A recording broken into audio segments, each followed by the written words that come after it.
Sa linya natin si Senador Risa Ontiveros, Chairperson, Senate Committee on Women, Children, Family Relations, and Gender Equality. Senadora, magandang umaga. Si Joel Siweng po ito. Good morning po. Opo, good morning Miss Weng at magandang umaga rin po Sir Joel. Opo, anong nakapanayam ka namin, nabanggit mo sa amin na may relasyon itong ginagawa ninyo, natuklasan nyo na may relasyon ito doon sa mga previous Senate hearing, no? Opo. Ito bang Senate hearing na ito yung tungkol sa Farmally, ma'am? Iyon na nga po yung lumabas na nitong nakaraang hearing namin. Kasi nung ni-raid yung Pogo sa Bamban, Tarlac, maraming papeles ng iba't iba pang mga Pogo ang natagpuan din doon. At yung isa doon ay yung Brick Hearts Technology Inc. Nung sinuri namin yung mga incorporators niyang Brick Hearts, isang pangalan ang nag-stand out. Nagngangalang Gerald Cruz. Pamilyar ang pangalan na to sa amin kasi si Gerald Cruz ay incorporator din ng Farmally Biological Company Inc. Oo. And talaga, Sir Joel mismo thanks to the extensive Farmally hearings led by the Blue Ribbon Committee sa ilalim ni dating Chair Sendic, alam natin na itong si Gerald Cruz, incorporator din ng isa pang kumpanyang nagngangalang Full Win. O, sino ang chairman ng Full Win? Si Michael Yang. But wait, there's more. Itong Pogo na Brick Hearts, ang email ay pareho din pala sa isang kumpanya naman na tinatawag na Sunway Technologies Inc. Pogo din po yan, kung saan ang sinasabing may-ari din ay si Michael Yang din. So yes, no, ang mahiwagang Michael Yang. Si Michael Yang na dating Economic Presidential Advisor kay Duterte, Michael Yang na napakalapit sa dating Pangulo. So, tila itong mga Pogo ay one big happy family, no? Family po, ma'am, family. Oh, family. Family of the iceberg. Ma'am, ito si Michael Yang. Yan din po yung pinapa-aresto ng Kamara sa dahil hindi uma-attend doon sa drugs hearing. Oo nga. Tama kayo, Miss Weng. Tama. Okay. Ma'am, ano ang relasyon dito? Kasi parang sinasabi ninyo, parang baka magduktong ito kay dating Pangulong Duterte. Well, yun na nga po. Kung mapatunayan po namin patuloy na kasangkot si Michael Yang dito pati sa iniimbestiga nating mga ugat ng problema natin sa Pogo, alam nga natin na dati siyang Economic Presidential Advisor kay Duterte, napakalapit niya sa dating Pangulo.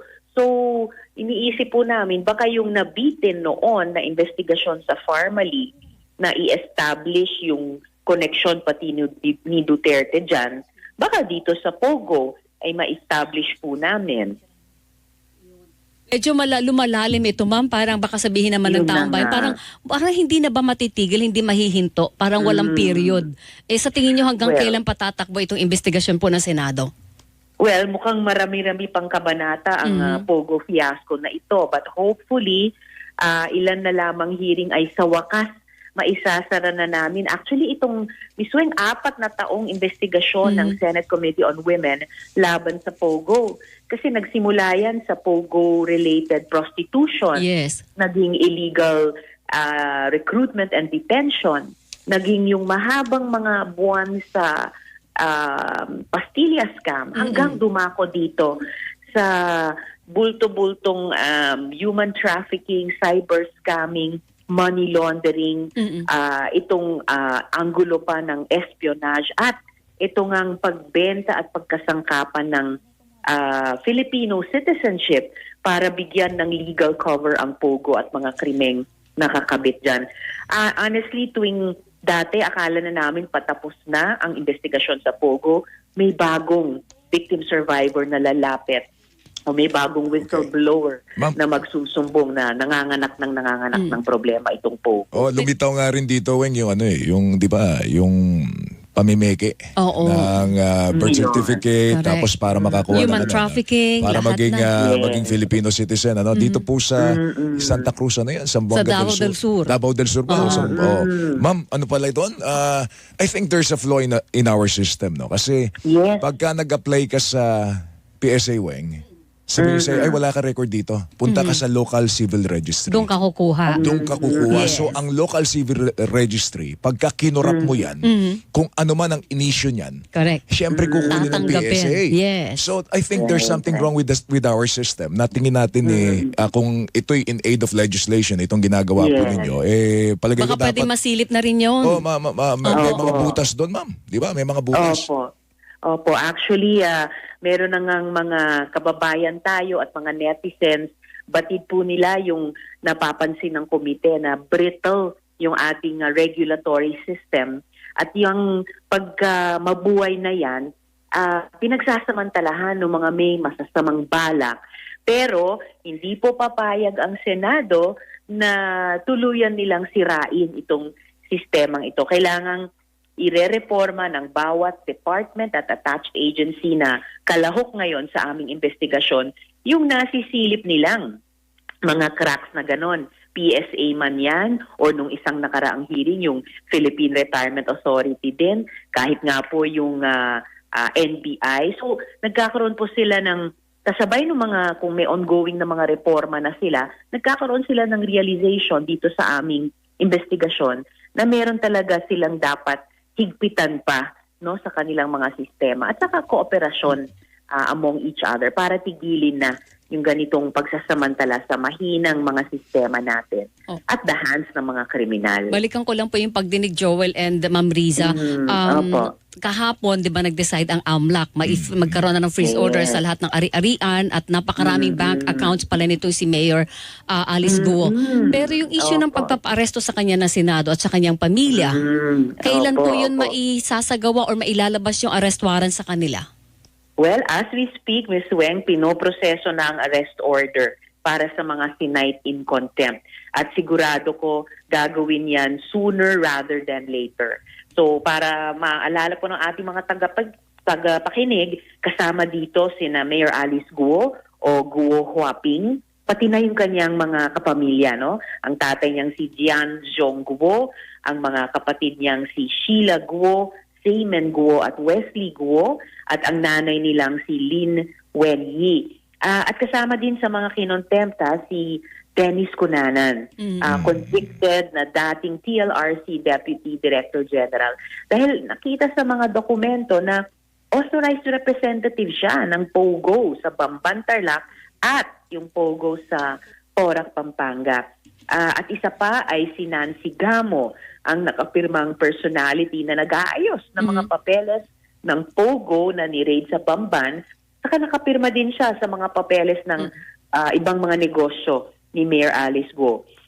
Sinight silang lahat in contempt dahil sa patuloy na hindi pagdalo sa hearing. Pambabastos po yan sa institusyon ng Senado.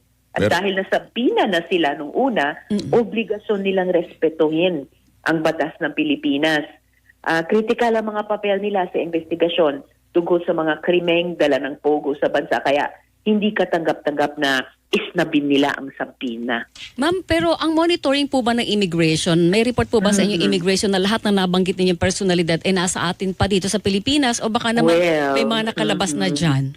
Opo, actually Ms. Weng, sa isang nakaraang hearing, sinabi po ng BI na yung mga magulang ni Mayor Alice Guo ay mukhang bago na issue yung ILBO o Immigration Lookout Bulletin Order ay nakapag-abroad na. So ang inaasahan po namin ay sina Mayor Alice Guo at yung kanyang mga kapatid at yung iba pa naming sinight in contempt na sila ay nasa bansa pa. Unfortunately, Joel, di ba mga kapo, sa pag-lookout bulletin, hindi yan pwedeng harangin, ma'am. Lookout lang yun. Lookout lang yun. So, ina-alert lang immigration dyan. Pero tama, nabanggit kasi yung pangalan ni Attorney Harry Roque. Siya ba ipatatawag din ng inyong komite? Opo, patatawagin po namin siya. Pati si dating PAGCOR Chair Domingo. Kasi si dating Sec Harry Roque, todo deny siya na di daw siya sangkot sa ni-raid na Lucky South 99, yung POGO na ni-raid sa Porac. Lang, iba ang sinasabi ng ebidensya. Isa sa mga official attachment na pinasa ng Lucky South 99 sa PAGCOR para sa kanilang application ay isang dokumento ng organizational chart kung saan nakadrawing na legal, no? May box legal si Harry Roque ng kumpanya nila. At wag din po natin kalimutan na si PAGCOR Chair Tenco mismo, nitong nakaraang hearing namin, nagsabi na si Harry Roque ang sumama kay Cassandra Leong na incorporator ng Lucky South 99 para makipagpulong sa kanya dahil sa issue daw ng kumpanya sa tax. O sabi din ng Assistant President ng Offshore Licensing Department ng PAGCOR na si Attorney Jessa Fernandez, nitong hearing din namin, si Harry Roque ang nagfa-follow up. Nagtatanong kung ano pa ang mga lacking documents na kailangan i-comply o ano ang status ng application ng Lucky South 99. Naka-anim na follow-up daw siya sa PAGCOR. Ano ba nangyayari pagkatapos ng mga revelasyong ito sa hearing? Sabi niya, ni Attorney Roque, di daw niya alam kung bakit nandun yung pangalan niya sa organizational chart. Aba, itong mga konektado sa Pogo, puro na lang hindi alam o hindi maalala ang sagot, ano? Baka naman po kaso din ng ibang katulad na nagamit na incorporator. Ayun, hindi nila alam. Meron silang history na nagagamit ng pangalan. Pero Hindi nila alam. I'm sure mako-question naman si Attorney Harry Roque once na humarap sa Senate. Opo, kasi bakit siya sumama sa may isang incorporator ng Lucky South 99 sa pulong at bakit siya nagfa-follow up kung kumbaga na biktima rin lang siya ng identity theft. Hindi sarili niyang katawan ang pumunta sa pulong, sarili niyang boses ang tumatawag sa PAGCOR pagkatapos. Hindi naman AI, ma'am.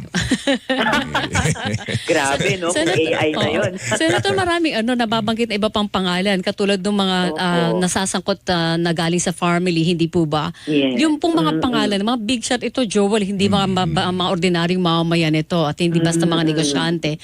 Paano po sila itatrato ng Senado ngayon? Sila din po ba ay paharapin ninyo sa mga darating pang pagdinig? Kagaya ni si Michael Yang na hinahanap din ng Kamara.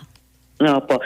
Pag-uusapan pa namin kung pahaharapin na namin si Michael Yang, pero iimbitahin na talaga namin yung Gerald Cruz kasi lumabas siyang pangalan sa dokumento ng isang Pogo company na ang papeles ay natagpuan dun sa Pogo raid sa Bamban, yung Brick Hearts Technology. And then patuloy naming susundan yung mga clues mula sa Brick Hearts at Farmally Biological na nakalista dun pareho si Gerald Cruz at yung iba pa niyang mga business connections, both mga kumpanya tulad ng Full Win at saka yung mga opisyal ng ibang mga kumpanyang iyon tulad ni Michael Yang plus yung Seanway Technology pa. So, patuloy po naming i-research iyan. Actually, nalula kami, Senadora, dun sa lumabas na pera ni Mayor Alice. 27, no? 28. Ma'am, 28 billion na sa isang pangalan lang po, ma'am.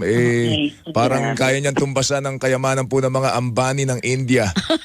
Diba? Diba? Pwede niya papuntahin dito si Justin Bieber, Weng. Naman. Para Solo mag-concert yung pag-concert ng 10 araw, diba? O may pag-asa na rin tayong mag-concert dito si Taylor Swift. Oh, ma'am, baka, oo. Hindi na tayo dededmahin Kita ni niya, Taylor. nagulat lang ako, merong isang tao na gano'n karami ang pera. Ano yun Opo. accounts pa lang yun. Hindi pa natin pinag-uusapan ng Yung iba asset. pang mga Yung asset. asset, oo. Oo, di ba? Yes, Kakaiba. opo. Diyos ko. Pero hindi naman mahahantong doon sa pag-ahalukay ng mga detalye kung bakit may ganong klase ng kayamanan si Mayor Guo, ano po, doon sa inyong investigasyon. Sinimulan na rin po namin sa investigasyon ng Committee on Women, yung pagtatanong na paano kaya napondohan ang pagtatayo ng isang Pogo hub sa Bamban kung sa mga nauna lang niyang maliliit at medium size at mangilang-ilang malalaking negosyo na nung ipakita naman yung mga financial statements nung ilang mga taon, halimbawa yung pinakita ni Sen Sherwin, napakanipis naman ang kita na nakareflect doon o di kaya may mga taon na lugi pa nga. Kaya po yung anggulo ng money laundering ay aming ding inimbestiga. And of course, yung kanyang conspicuous consumption, tawag pansin talaga kahit sa netizens, no? Yung mga luxury na damit, alahas, sasakyan, hindi lang mga luxury vehicles na panlupa, meron pang chopper, di ba? So, talagang ang daming kaduda-duda. O sige, ma'am, abangan namin yung mga development. Mag-ingat po kayo. Salamat sa oras, ma'am. Thank you. Thank you, ma'am. Si Senator Rizzo Ontiveros, Chairperson, Senate Committee on Women, Children, Family Relations, and Gender Equality.